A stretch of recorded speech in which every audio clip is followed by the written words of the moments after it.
This is still Breakfast Connect on Africa Business Radio. My name is still Bimbola, by the way. Music has healing powers. I know quite a number of people will agree with me there. It has the ability to take people out of themselves for a few hours. Music also can heal the wounds that medicine cannot touch. These quotes from Elton John and Debasish Mridha cannot be more applicable to our lives, especially at this time when the world is reeling from the effects of a global pandemic that has failed to, totally go away. So today we want to look at the creative arts industry and everything connected with it, and how we can use the power of creative arts to heal, to unite, to live better, to breathe better, and to even restore our economy. And I've got just the right person to help us delve into this topic. She has a powerful vision to fill a gap in the health sector and move music as well as lifestyle to a different level. Good morning, Esta Richard Etim. Good morning, Bimbola. Nice to be here. Let's start with the art form itself. How did you come to discover dance? I would always like to talk about dance and me like it's a relationship, because that's what it actually is. You know how you just met someone and you just begin to get to know this person deeper and deeper and deeper. And the more you get to know this person deeper, the more you get to know yourself. The more you get to discover yourself, the more you get to know how far both of you can go. Your relationship begins to evolve into so many things as long as you stay committed. So for me, even if I'm not professionally dancing anymore, I am still vested in my relationship with dance, and I don't think it's going to go anywhere anytime soon. I remember myself dancing when I was a teenager, and my relationship with dance was basically what it usually is to everyone that starts out dancing. Just you're the best person on the dance floor. People's eyes just get to turn to you. People just want to watch you dance. In the party, you steal the show. Wherever you go, you're like the spotlight is always on you because, man, you can dance. And that was just what it was. There was nothing else to it. I never saw dance as a career. I never saw dance as a means to impact the world. I never really saw dance as even a means to earn, but I wrote something down sometimes. And this is why I think that it's important that whatever comes to our heart, whatever desire we have, we should write it down, because that's how my company was formed.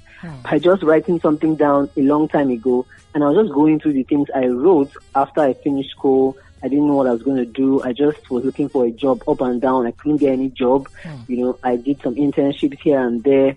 In 2012 was when my company was birthed. And how did it start? I just saw something I wrote that I would like to teach kids dance. That's what and I'm like, me, kids? Okay. So I just started saying to myself, how do I go about this? And at the time, I was already, I was heading the dance unit in church. So I had a team of people who were hungry, to do anything dance related. So I spoke to them, hey, this is what I'm about to do. What do you guys think? And they were like, good idea. So they were like the team on the ground for me, and for the first time, I counted 300,000 naira in my life for putting together. In 2012, I counted 300K. I was like, oh my God, wow, dance is what I just couldn't speak. And for the first time too, people were like, finally, you're doing something about what you believe. People supported me. The whole project was geared towards dance education for children, because when you ask children, what is dance? They tell you, etigi. They'll call the names of dance. They couldn't actually articulate what dance was. So I had to start teaching them what dance was. I had to go to schools. We did a competition, and about 100 and something kids participated across 5 schools. We had a winner, and that's how we started teaching dance in schools. So my business and my company started from teaching dance in schools, and over time evolved into teaching dance in a studio. Over time evolved into reaching out to the parents of these kids to help the moms actually be fit. Over time evolved into having to work with organizations to use dance to amplify their call, amplify their project, whatever they're doing. And in 2014, that was the icebreaker for me. 2 years after you started it all. Yeah, in 2014, I got a call to set up then there was this children's carnival. There was a children's carnival. So I got a call to set up a frontline team for the carnival, for the children's carnival. And these kids were kids from my dance club in all the schools. I picked the best of the best from all, and they were the frontliners alongside the governor at the time, and it was awesome. Their energy was off the hook. And I was actually also doubled as a judge that year in the main carnival, the biggest street party of Africa. I was actually, that same year, doubled up as a judge. And that was in Cross River State? Yes, Cross River State. All right, yeah. Yes, Calabar. Yeah. So it's a long journey, but that's an intro for you now. I hope that works.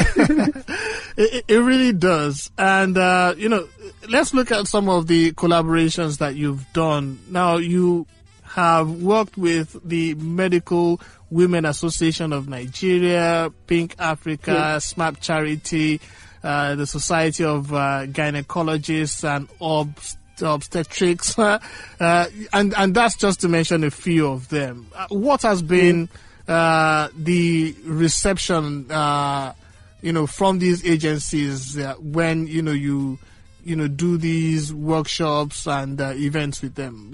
How have they reacted to it? Well, I think first and foremost, they reached out to me. Okay. And I was recommended that I do not just do dance for entertainment, that dance can be used to pass across a message. So I was recommended. What we know dance for, what we still know dance for is for entertainment. And we also know dance for movement. But for me, dance has evolved, and dance goes beyond movement. That's another ball game for another day. But let me just answer your question, that I was recommended because they knew that I could go beyond entertainment. I could tell a story. I could pass a message. I could help them communicate what they want to communicate without being in the faces of people. So I simplified their message. So that's what brought about the partnership. Fantastic. And you also have affiliations with Cross River Economic Summit Organization. Can you tell us a bit about, some of the things, you did together with the group?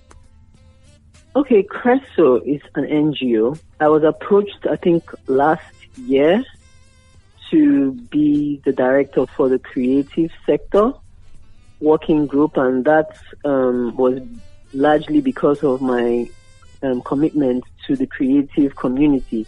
Creative Hub is something that I am very passionate about because growing up as a teenager, I did not have these opportunities. I didn't even know. The opportunities were there, but I did not know that they were there. So when I found them, like 2 years ago, I found these opportunities. I was just sharing to individuals. I would see an opportunity here for someone I know. I will forward it to the person. The person will be like, thank you. But I just said, Esther, you will burn out just doing this thing like that without it being a little bit organized. You get someone to manage this, to do this, so you can reach more people. So that's how it started. At first, I was doing it alone. It was crazy. I will look for the opportunities. I will organize them. I will share them. I will tag people. I will reach people. It was crazy. I was losing my mind. I remember calling a friend and saying that I can't do this anymore. I'm even bootstrapping, I have not actually had any funding from any source, from anywhere, because I didn't even know where to go.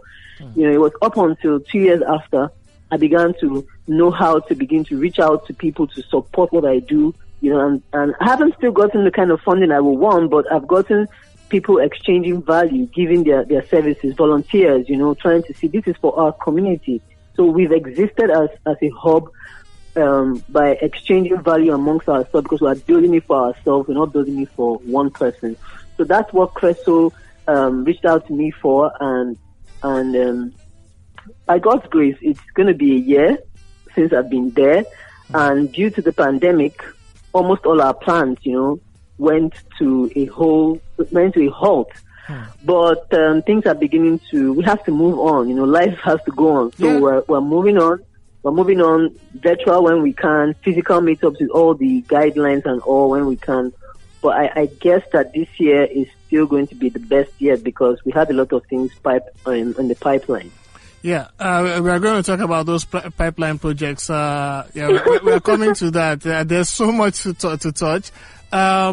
So dance has taken you, to so many places and done so many things. One of which is the OPEX Fitness Center in Scottsdale, Arizona. What was that experience like? Okay, funny enough, dance wasn't responsible for that. Okay. But dance was the platform on which I started, and I just began to go. And as I kept going, I kept finding clarity. So I'll always owe it to dance because dance started me on that journey. But my fitness journey started when I was overweight in 2014 after the birth of my second child. I was very overweight and the weight refused to drop. I dropped weight easily after my first. My second was very difficult. So I tried everything I could. I couldn't see myself going to the gym or jogging to save my life. All I knew how to do was dance. So dance actually helped me lose weight. I lost 20 kg in less than 6 months dancing, and that was how I began to take interest in fitness. So I tried to reach out to a lot of women in my community, using dance to help them, to keep it, because it looked like it was fun and they were getting their workout done, So that also brought me to lifestyle fitness coaching because I realized that there were some women that were not interested in dance. And you can't force people to do what they do not want to do, especially if you want this to be a long-term and a sustainable journey. It has to be something they look forward to. It has to be something they love. So that made me delve into it because women in my community they got their results, but couldn't sustain it with dance because it wasn't their thing. So I began to research deeply into lifestyle fitness, which is like personalized coaching, where the focus is not on the process, the focus is on the individual because we're all different. You and I could be a dancer, but our lifestyle is different. And it's actually the lifestyle that determines the outcome of the person's life, not the processes you're trying to make the person get into, So it was a struggle at the time because it was very conflicting based on what was attainable in the market. People were talking about how to take this, how to take that, to join this and join that, come gym 3 times a week, blah, blah, blah, and all, But telling people that you are unique, embrace your uniqueness, find what works for you and stick with it was a very, very, very, very, very uncommon line. But I stayed true to that, and that's how I found OPEX Fitness.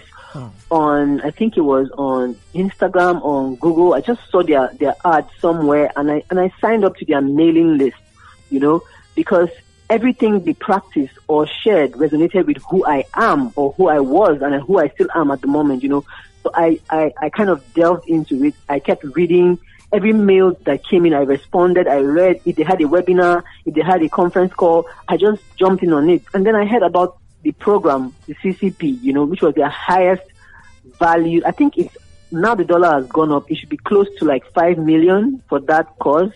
It's close to 5 million to get that certification. So I just applied. So I heard about it and I applied.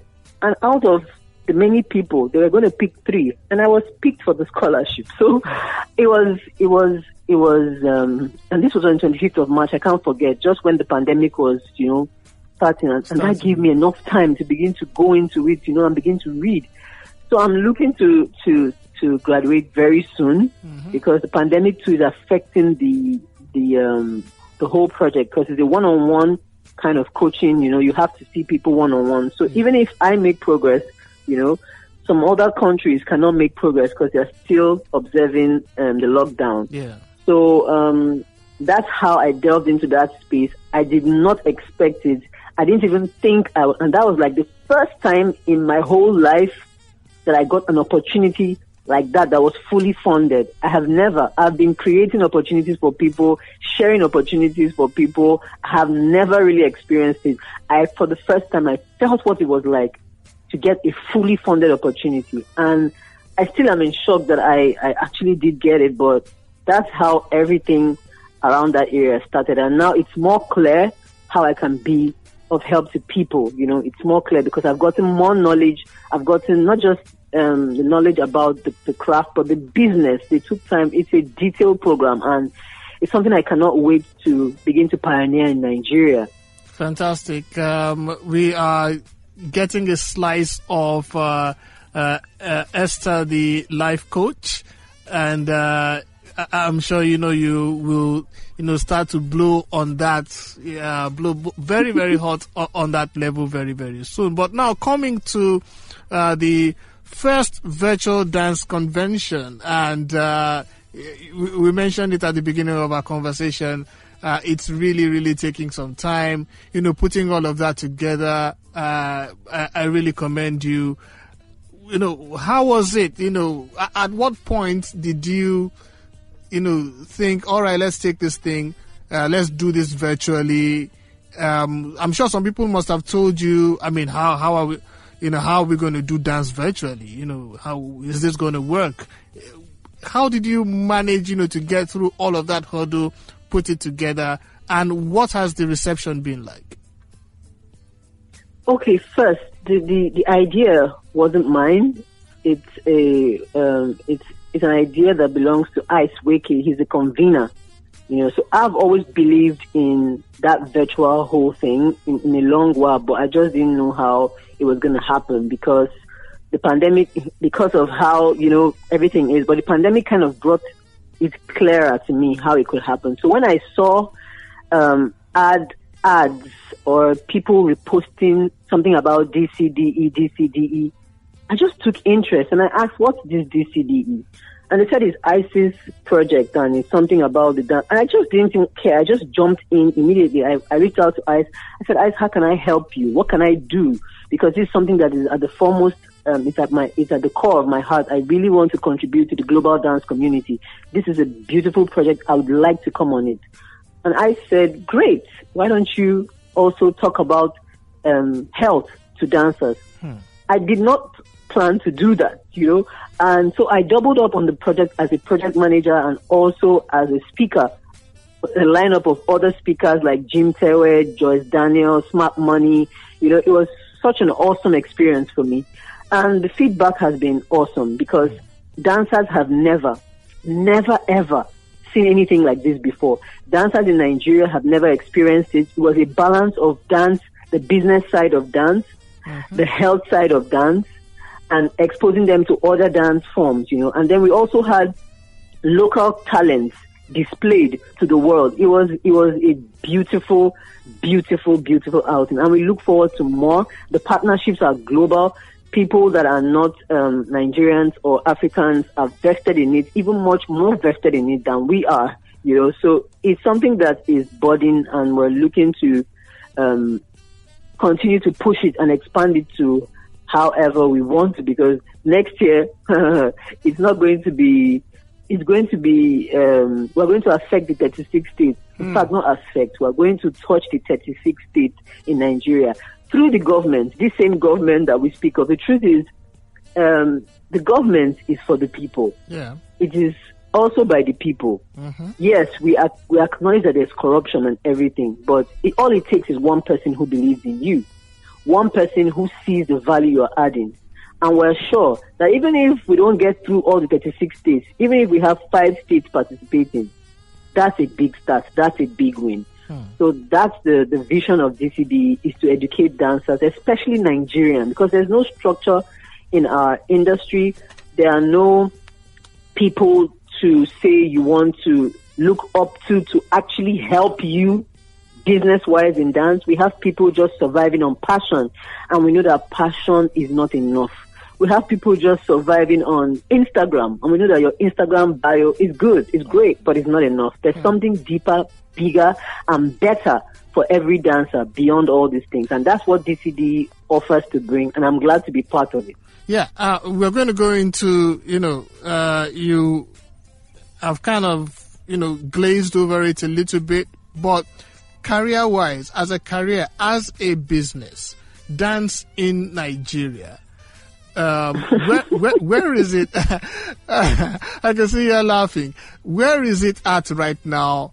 What are the potentials in it, and where should it be? I mean, we are very fun-loving people. Dance is part of our culture. Every culture in Nigeria has very rhythmic dance behind it, but it seems like we are not tapping into that as much as we should. You've mentioned that we only see it in terms of entertainment value, but where should it be? Where is it at?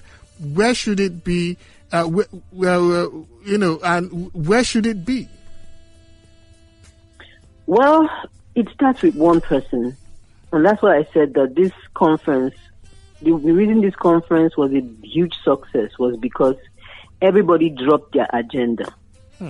Every single person dropped their agenda and decided to build for one. They decided to build one thing for everybody. So that's where the problem is. Everybody is interested in building their own brand, their own business, their own, and they forget that when they are building their own, it's their own. When they're no longer there, it dies. But when you build for people, you're building for the future. The future of dance is not even me. The future of dance are those teenagers that we have, and that's actually the focus of DCD. But we're starting by impacting the lives of dancers that we know. A lot of dancers have died. They died, and one of the reasons they died is because of healthcare, or because the conditions they were in pushed them to things they were not supposed to do.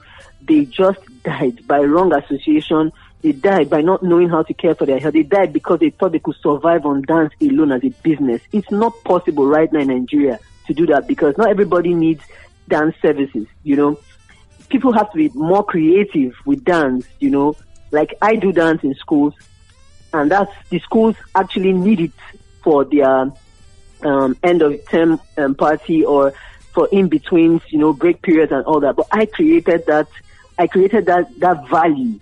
And they bought it because they saw it. So dancers need to begin to think beyond a 1-minute video on Instagram. They need to begin to see how they can package their talents using dance to do many things. So I use dance to amplify the cause of organizations. And sometimes I get paid. Sometimes it's more about a value exchange project, depending on what is obtainable. Dance also is fitness, a form of fitness activity. There's dance art. There are many things you can do with dance, and that's basically what my organization, INS, is about. It's about highlighting those often ignored areas that dance can actually be deployed in those ways. There are many sides of dance, many sides of dance, and it's only going to take you as far as you're willing to search. So if you keep searching, you're going to find it. But in Nigeria, the dance industry is still growing. At least it's better than where it was 5 years ago. At least we are being acknowledged. Before, we're not even known. But at least we are being acknowledged. And I think that's a huge step. It's a very big step. And that's a perfect place to start. So DCD brought all the top dancers in Nigeria and Africa together, on one platform. Yeah. And we began to see our weaknesses, our strengths, and we're seeing how we can help ourselves. I am very certain, because my goal or my desire, and the goal of even DCD, is that a Nigerian dancer is treated the same way a Nigerian artist is treated, a Nigerian music artist. That a Nigerian dancer is treated the same way or rated the same way dancers outside the country are rated. Because if you check it, when they are taken care of, when they are sharing the national cake in different states, they are sharing the state national cake or whatever in different states. Dancers are always sidelined. Very, very easily pushed aside. Even when they're about to have an event, we're the least paid. We're the easy ones to brush off. The side attraction. And yeah, but we spend so much money. We spend so much time just because our service, our talent is more service driven. People don't tend to understand the value. Someone can pay for a hall, 1.5 million, but cannot pay for a dancer to perform in that hall. that imagination I had once beat me. That whole thought kind of blew my mind. Like, it's true. Someone is doing his wedding and wants to just give a dancer 5K. Meanwhile, the dancer has spent more than 5 to 10 days working on that choreography for your wedding. And that dancer also had to eat, forgetting that the dancer's body is their tool. As an artist or a painter has their own tools, the dancer's body is their tool, and they need to take care of their body. They need to factor in their healthcare in that money. They need to factor their food in that money. They need to factor a lot of things, their rest, their self-care in that money. But what can 5K do for a dancer who spends almost 5 days times 24 hours for a project? So this is what I believe, that when we come together as individual professional dancers, we began to see our strengths now. DCD brought out the many sides of dance, which is something I believed in. We are all gifted differently. We had someone speaking about dancers' health, which was me. We had somebody else speaking about dancers' lifestyle. Someone speaking about dance business as a studio. We had Kathy talking about your business. We had lots and lots of people. So we have seen that there are territories in dance that we all have to own, so that we can come together and build a formidable dance industry in Nigeria and Africa. So that's what the future of dance holds if we do it together. And I'm certain that we are, and we will, because we're doing it one step at a time.